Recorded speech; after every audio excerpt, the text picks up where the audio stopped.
So today we're going to look at what are the two most important, according to Mr. Amadio, ancient civilizations. The first one is ancient Greece, and the second one is ancient Rome.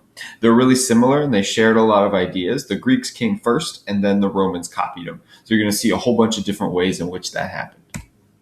So the first interesting thing about the Greeks, and try to fill in all the blanks on your paper while you're going through this. Not everything in red, but some of the things in red are blank on your paper. See how much of that you can get. So the first one is the Greek alphabet. And the Greeks, they used a phonetic alphabet that they got from the Phoenicians, one letter for each sound. So this is a picture of the Greek alphabet. You'll still see it all the time today. Fraternities and sororities use it all the time. They often use these symbols in math too, like pi for the 3.14 in circles. That's a Greek letter right there. Second thing is the Greek religion.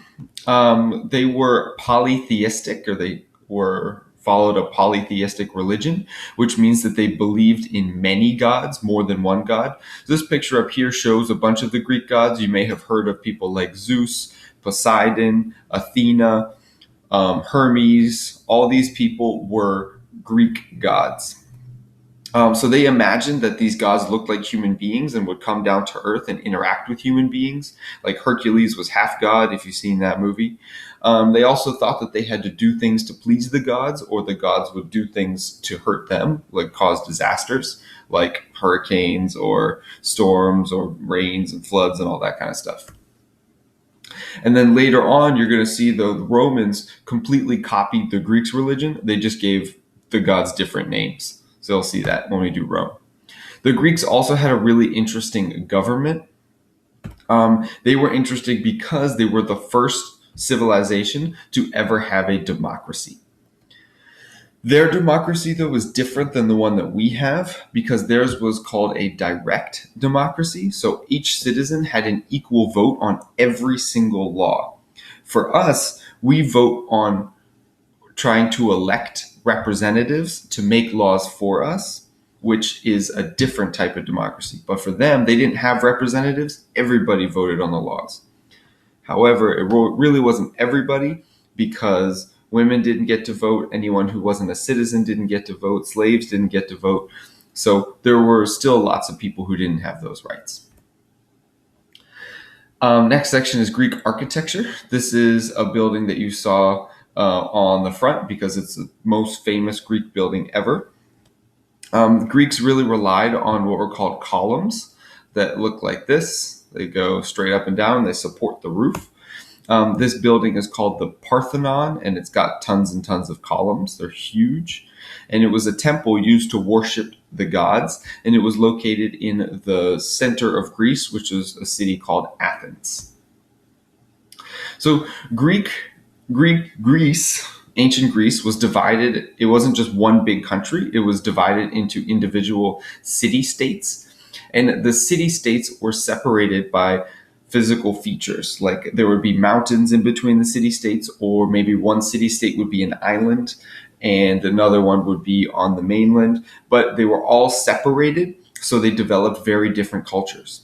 Sparta was very warlike. That's why if you see in the movie 300, the guy's like, this is Sparta, because those were the warriors in Greece and they had their own city-state. In Athens, they were the best scholars. They were the writers, the mathematicians. That's like this picture right here. You can see these guys doing all this work, writing stuff, being smart, whatever. That was what Athens was all about. So you had those, Sparta, warlike, Athens, much more scholarly. So here are the city-states, or some of them. You have Thebes, Delphi, Corinth, Athens, Argos, Sparta. So all of these ones, they were their own country, but they were all separated by physical features, either water or mountains or rivers or something that separated them from everybody else. Eventually, the Greeks became kind of united under a guy whose name was Alexander the Great. And he was, as his name says, great.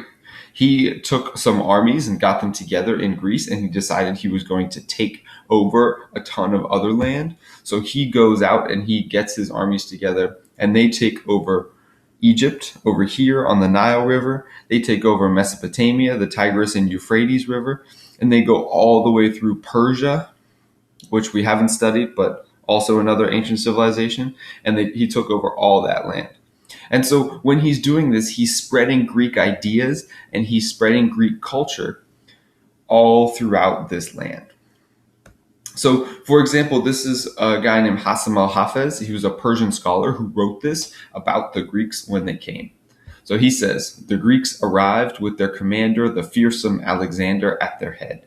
Their phalanxes marched onwards toward conquest, our heads bowed in submission as they passed. Upon their departure, we Persians came to adopt those same tactics they had used against us. We employed iron in our weapons and shields, organized our men into phalanxes, and some even started to pray to their gods to bring us victory the next time they shall pass. So this really shows you how you had the people in Persia, when they see the Greeks do something and they see the Greeks being good at it, then they want to copy it. So not just the military tactics, but all kinds of parts of their life. Now we're moving on to the second civilization for today. Equally, if not more important than the ancient Greeks, are the ancient Romans. So the Roman government was similar to the Greek government, but a little bit different. The Roman Republic was a representative democracy. So instead of every person voting on laws, now they vote to elect people. And so they voted to elect representatives just like we do. And those representatives would be the ones who made laws and decisions. And the representatives would be in what was called their Senate, which is where we got the name for the Senate. And that was thousands of years before us. We copied them. They were also polytheistic, which meant that they believed in more than one god. And really what they did was just copy exactly Greece's gods. They just gave them different names. So check this out. Like, here's one. In Greece, the ancient Greeks, they had Zeus, the god of the sky.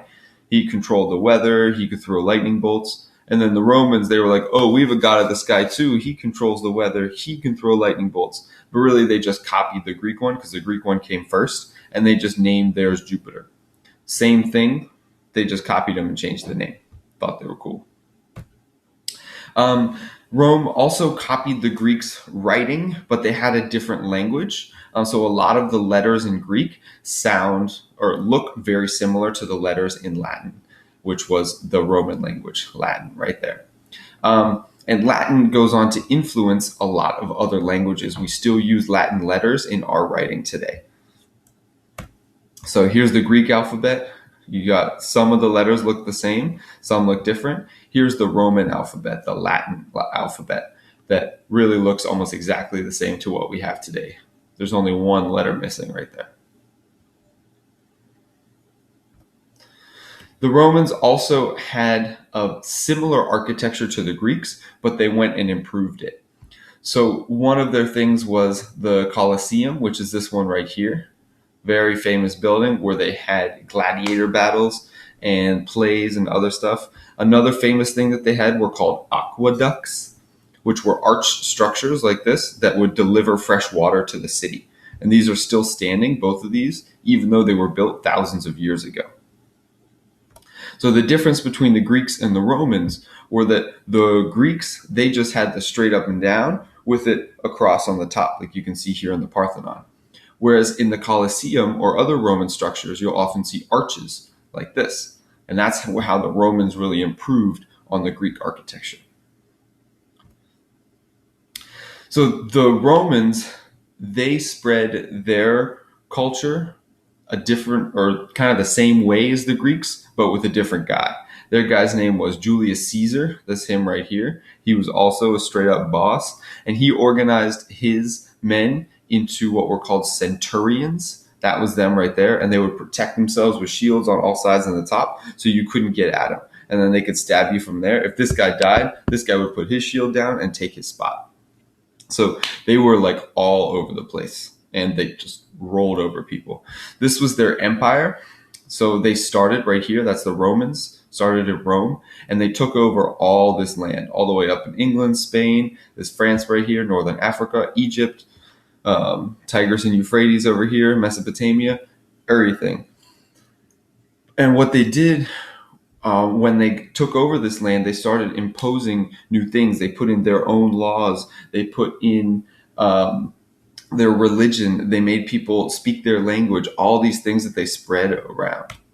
One of the ways they did that too was they built roads everywhere. This is the first road system that encompassed a whole empire. So it made it much, much faster to travel from one place to another because the Romans built their roads all over the place. Still today, people still use some of the same Roman roads that they used back when the Romans built them.